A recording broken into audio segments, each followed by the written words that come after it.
भगवान महर्षि वेदव्यास को जब नारद जी ने अपना पूर्व वृत्तांत सुनाया तो व्यास जी ने भी संकल्प किया कि मैं भागवत जी की रचना करूंगा।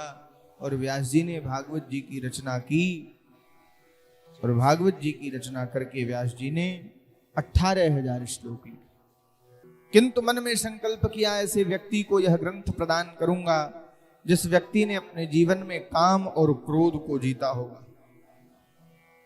खोजने लगे, कोई न मिला। अचानक स्मरण आया कि मेरे पुत्र ने काम और क्रोध को जीता है, करें क्या?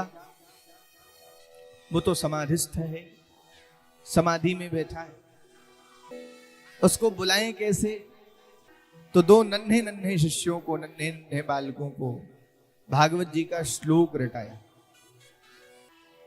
बरह पीडम नटवर वपुकर्णयोः कर्णिकारं बिभ्रदवास कनक कपिशं वैजयन्तीं च माला रन्ध्रान् वेणुर्रधर सुधया पूरयन् गोपवृन्दैः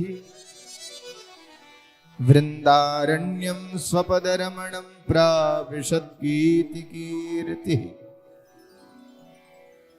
इस श्लोक में भगवान के सौंदर्य का वर्णन है कि भगवान कितने सुंदर हैं।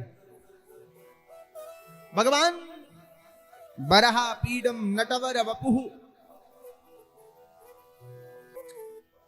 अब इस श्लोक को गाते हुए व्यास जी के शिष्य गलियों में, जंगल की गलियों में घूम रहे थे तो वो सुखदेव के कानों में आवाज आई तो सुखदेव की समाधि टूट गई। खड़े हुए और कहने लगे, इधर आओ, आगे सुनाओ। बोले आगे सुनना है तो अपने पिताजी के पास चलो। सुखदेव ने सोचा कि जो व्यक्ति इतना सुंदर होगा उसे अपनी सुंदरता का अभिमान भी होगा, और ऐसे अभिमानी के विषय में क्या जानना और क्या सुनना। वापस समाधि में बैठे। शिष्य लौट कर आए। व्यास जी ने पूछा क्या हुआ? बोले गुरुजी उठे तो थे लेकिन फिर समाधि में बैठ गए। तो दूसरा श्लोक रटाया। अहो वकीयं स्तनकालकूटं